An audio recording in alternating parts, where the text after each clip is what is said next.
Hello. It's hard to believe, but there are areas in our region that are maternity deserts. That means the women have no access to OBGYN care.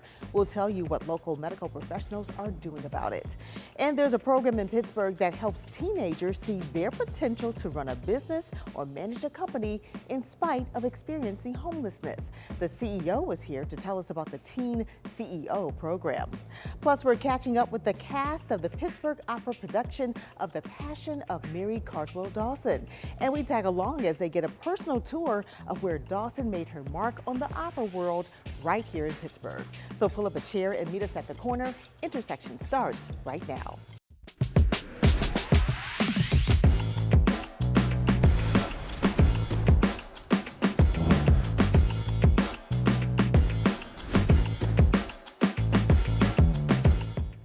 Hello, I'm Lisa Smith, Director of Community Impact at KDKA Plus and the host of Intersections.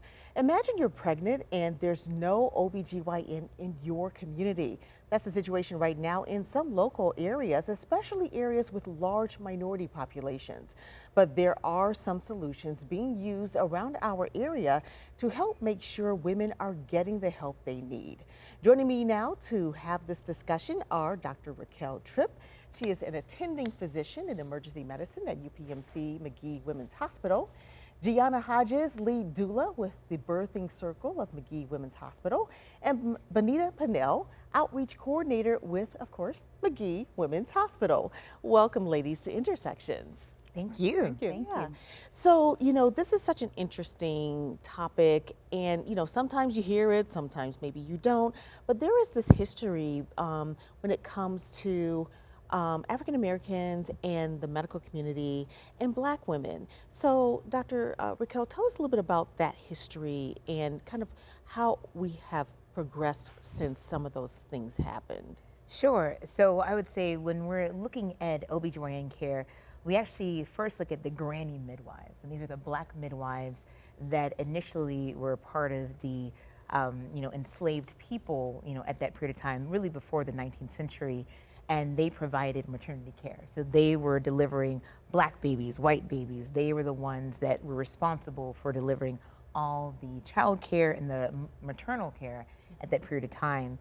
And, unfortunately, once we go into like the 1920s, there is now a change and switch from the Black women who were able to take care of these babies into now having more white women to be in the mix. And then there's more medicalization of OBGYN care. So now physicians were coming in. And unfortunately, a lot of injustice was done to these granny midwives, these Black midwives, because they were then perpetuation of racism with saying that, these, granny midwives that have been doing it for centuries, that now they're, they have less hygiene. They're they're having unsafe practices. They're now responsible for the infant maternal mortality, which actually was not true. So, then the OBGYN doctors came into play, and it ended up, in some cases, pushing those midwives out. Correct, yes. Yeah. So I would say at that period of time, initially, most births were doing at home. But then once we get into like the 1940s, only about 15% were doing at home. And really, I would say it was the physicians, particularly one physician that is thought of as the father of OBGYN, Dr. J. Marion Sims. He helped to really produce the first women's hospital. However, the reality is that Dr. Sims actually did experimentation on Black women who were slaves, and forced them in servitude to do procedures. Even though ether anesthesia was available, he chose to not give them any sedation. And so that then built on there, where for Black women engaged in any gynecological or OB care, of not giving the right amount of pain management, or being very dismissive of any concerns, because that racism that really dealt into the biases that we have now really dealt from the foundation of how those physicians were treating women at that time. Yeah. So, Gianna, now we are seeing more women turning to doulas, and they're, looking for a doula to assist them. What are they saying to you when they come? The majority of the women that come in looking for a doula are coming because they've had a friend of a friend of a friend or a family member, or they themselves have had a traumatic birth experience and they want someone to be there and support them during their birth. So that's the majority of the reason why women are asking for doulas. And as a doula, our main job, our main focus is to teach the birthing person and the families how to advocate for themselves. And when we educate them and when we help them to advocate for themselves, then they can move on to do that all the way through, even with pediatricians and, kind of through the rest of their lives. But for us as doulas, that is the main focus. And then we support. And we provide non-medical labor support. We provide prenatal education, postpartum support, breastfeeding education. We're here to dispel some of the myths behind these things. And then we also are there to bridge the gap between the patient and the doctor and the patient and the nurse. Sometimes people, the women will have a preconceived notion that they are going to be mistreated, and we're there to help them kind of feel comfortable, supported, and then know what their rights are and what their options are. Yeah. And Benita, we're talking about this because, there is more of a concentration on Black maternal health, and there was recently a week of activities that UPMC did. You attended, or were part of rather, a listening session in the community. So tell us a little bit about that listening session, what people were saying to you, and this was, I think, in McKees Rocks, right? Yes, so you look at McKees Rocks and the associated Stowe Township, they have the highest infant mortality rate in Allegheny County. When you look at the underlying reasons, one is they have no OBGYN or pharmacy services. So if you're pregnant, you either have to take an Uber or 2 buses to get the services that you need. So we did a listening session so that we could hear from the community, from their perception of what they feel that their needs are. Very often we go into a community like a Bull and say, okay, we're going to tell you what you need based on the statistics. Well, no, we had a listening session so we could hear from the community what they felt their needs are. It turned out wonderful. Some of the things so we had hospital-based doulas and community doulas attend. What came out of that is there is a Stowe Rocks Health Center, and they're going to actually house the information on all the doulas that are available to people in the community so that doula services can at least be obtained. We also have an agreement with the Housing Authority, so we will continue to bring services to the housing complexes where people can walk. And they're called info baby sessions. So our last one, Dr. Yandel talked about blood pressure, how to maintain that, gestational diabetes, maintaining your weight. So we gave away blood pressure cuffs and showed people how to use them. We gave them glucometers, showed them how to use them, gave them. So you give people the skills and the tools to advocate for themselves, and that's important as a solution in the community. Well, we know that UPMC is definitely doing a lot of work in this area. Is there a way that people can find out just real quickly? Is there a website or a phone number that people can go to? Well, UPMC Women's McGee Hospital has a community outreach website. Okay. Or you can reach me directly there, Benita Pennell, Director of Community Outreach. But our website is pretty much up to date and has all the services and supports that we offer in the community. All right. Well, ladies, thank you all so much for being here and talking about this super important topic. We appreciate it. Thank you so much. All right. Well, coming up, a program that helps young people see themselves in the C-suite. Intersections. We'll be right back.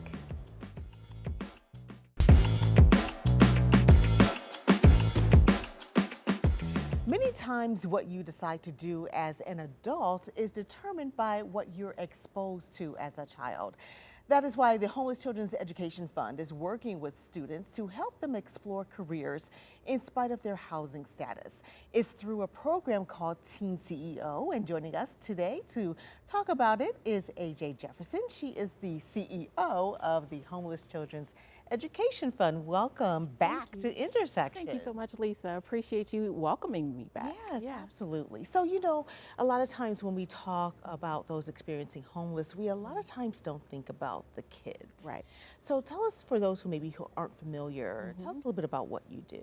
Absolutely. So, Homeless Children's Education Fund does exactly what our title says it does. We support students who are experiencing homelessness. And in our community, there are over 3,100 of those students experiencing homelessness. And we make sure that they stay focused on their education. The number one intervention to break that cycle of poverty and trauma and homelessness is education. So we keep them focused on that by supplying them tutors and programs that are very educational based. Yeah. Yeah. So sounds like a really unique program, Teen CEO. Yes. And you know, I said it seems like it's all about that exposure, but tell us a little bit about how this works. Absolutely. We're so proud of our Teen CEO program. We're going into our third season of Teen CEO. And what it stands for is Teen Career Exploration Opportunity Program.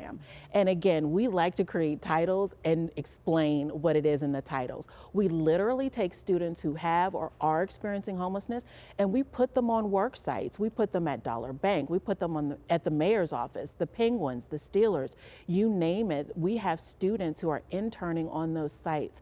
But we try to break down barriers. We believe that education and workforce need to be closely partnered. So saying that, we want to break down every barrier that our students experience because they're going through the process of housing instability. So what do? We make sure we pay them at least up to 24 hours per week during the summer.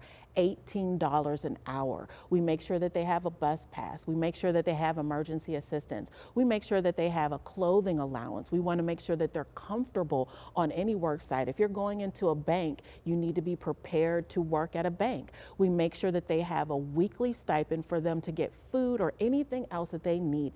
Again, in order to eliminate that barrier, to have the experience of working, right?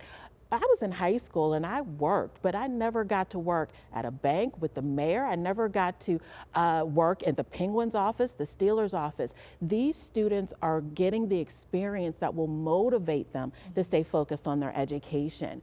And our funding partners, we're now a Partner for Work site. So Partner for Work is helping fund this program. So we've expanded from a handful of students the first season to we will welcome up to 50 students this next season. And I can't forget to thank Lisa, another funding partner that just came through, the Pennsylvania legislator led by Representative Abney. They just awarded us through the VIP granting process $640,000 to expand this program. So we're going to be able to add even more students onto this program in the upcoming years. So we're going to go from 50 students this year to 100 to 200 just because of that funding. Yeah. So is this a pilot or is anyone else doing anything like that you're aware of? So this is not a pilot. We piloted this program 2 years ago. This is the full-blown program, and it has been certified through Partner for Work. They have been an amazing partner in helping us expand the infrastructure of this program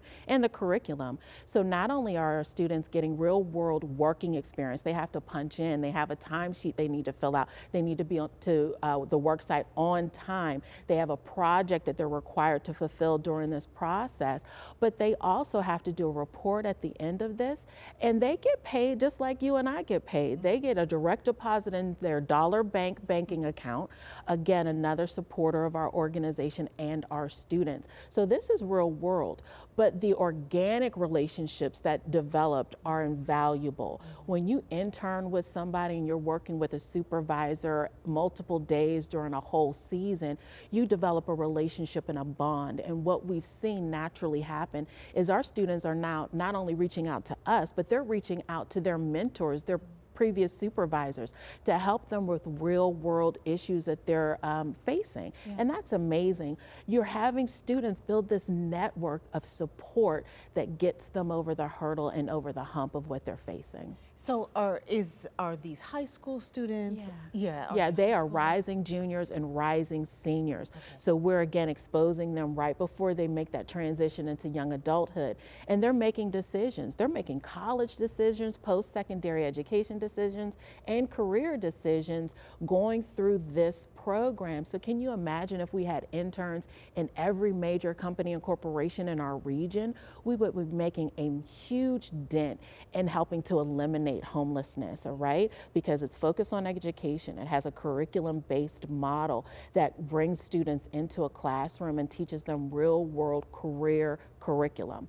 And then they're going out and leveraging that knowledge into the work site, on the work site, in the workspace. So that's hugely important. They're also seeing the value of getting their high school education. They're seeing the value of being at grade level in writing and reading and math. They understand the correlation between getting good grades and knowing what it is the teacher is trying to teach them and how it relates to the real world, because they have to apply that knowledge in their internship. So we're almost done, but are you Yes. able to collect any data on how effective this has been? So this will be the first year of us collecting the data that's needed in order to support where academically, where socially, emotionally are these students progressing to. We do see, the stories. We hear the stories about our students are now serious about education, that they've gone from being a marginal student to being a successful student. But we're now collecting that data and be very prepared to report back to our supporters how successful the model is. Well, it sounds like a wonderful program. Yes, thank and you. We appreciate you coming and sharing it with us, Thank and we'll look forward you. to an update as well. Absolutely. All right. Thank you, AJ. Thank you, Lisa. All right. Intersections, we'll be right back.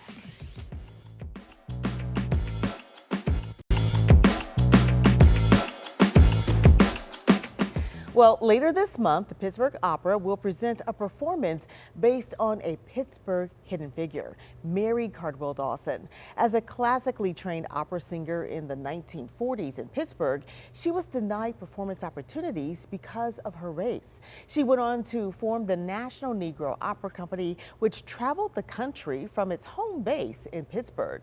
Recently, the cast of The Passion of Mary Cardwell Dawson took a trip to Homewood for a personal tour of the place where Dawson taught and gave opportunities to Black performers in her opera company. We went along for the tour as well. Take a look. So welcome to the Opera House. It's one thing to read about the start of the National Negro Opera Company. It's another thing to see where it all began. This whole floor was the party floor. And this floor will be a museum. These are some of the cast members and the stage director for the Pittsburgh Opera's upcoming production of The Passion of Mary Cardwell Dawson. And Janae Solomon, who now owns the house where Mary Cardwell Dawson made history, is their tour guide. What you're seeing behind you is all of the new wood that we put up to stabilize the house. And all of the darker wood is the original wood when the house was built in 1894. Dawson was a classically trained singer, pianist, and more. But as a Black woman, she faced barriers and was denied an opportunity to sing with the opera. So she created her own. So on this floor, they gave recitals in this room, and they gave music lessons. So Mary Cardwell Dawson had a music school in addition to the opera company. She actually had 7 businesses. Dawson started the National Negro Opera Company in the 1940s in this home on Apple Street in Homewood. At the time, it was owned by Woogie Harris, a well-known and successful Pittsburgh numbers runner that some called the Bank. Harris rented space to Dawson for her business, but the house was also known as a place where celebrities were always around. And we have pictures in this room with Lena Horne and Joe Louis and Cab Calloway just hanging out in this room. Yeah. And on the second floor, additional rooms of historical significance. So at any given time, there's 4 athletes just living here. And that is because they couldn't stay downtown. They couldn't stay anywhere else. So Woogie provided this space for them to stay. But there came a time when the house was vacant. Solomon bought the house more than 20 years ago to preserve the structure and bring attention to Dawson's achievements. The house was overrun with brush, windows were broken, the entire building was endangered. Over the last 2 years, the house has undergone a major stabilization project. Now, inside is a mix of lighter new wood with the original dark wood. So we want to preserve the brick and the wood, and everything you see here because this work just isn't done anymore. We have about 70% of the original architecture, which is significant. That's amazing. Yes. Yeah. Be careful, they're the original staircase that was built with the house. To see this history, to be in this space, it just musters up so many strong feelings of what it must have been like. Camille Howard is the stage director for The Passion of Mary Cardwell Dawson. And this is my 5th time directing the production, so we've been sort of imagining what this space was like, and so to be here in person and to see the different rooms and like experience where it all happened, it's unreal. The 3rd floor was the space Dawson used. It includes the opening to the towering turret. This floor is where history was made. This is where the National Negro Opera Company started, right in this room. There's a piano here, and up here in this cove, we're actually gonna keep this just like this. This is a steeple, and we're gonna have voice lessons here again so people can sing into the cove, which Jasmine did. She made history in the house as the first singer in the house since it was closed. Allison Cambridge will portray Mary Cardwell Dawson in the performance. She has a 20-year career in opera. In all of my time, I'd never heard of Mary Cardwell Dawson until I was asked to be a part of this production a couple years ago. And that's when I began my research, and I just could not believe the rich history. I will be thinking about what I've seen here today and how important and how special it is. Even the basement is another area of the house that had a special purpose that will be recreated. We are gonna recreate this as a tea room and performance space. Yeah. Because there's so many artists that before they got to the main stage, they were performing here. Merowe Kalia Adib plays the role of Isabel in The Passion of Mary Cardwell Dawson. She says she respects the legacy Dawson left and hopes others will too. During those times, it just was not easy to run a business, be respected, fundraise, find performing venues. And then with all of that going on, she still had the musical training to be able to pass that on to other singers. Like, she was quite a force, and I really respect that. It's beautiful to be in the place where this magic was happening. The Passion of Mary Cardwell Dawson, presented by the Pittsburgh Opera, will have 4 shows, April 27th and 30th and May 3rd and 5th. It's at the Byam Theater, and you can get more details at pittsburghopera.org. I'll have my last word when we come back. History. They say you can't know where you're going until you know where you've been. That means history is valuable knowledge, but when history is hidden, basically you're moving around with a limited compass. So we need to know why there's a disconnect between the Black community and medical professionals. We need to dispel myths about Black people and pain. We need to know and tell the stories of people like Mary Cardwell Dawson and what she went through, the obstacles, and how she overcame them, because knowing history is better than repeating it. Thanks for watching. We'll see you next time on Intersections.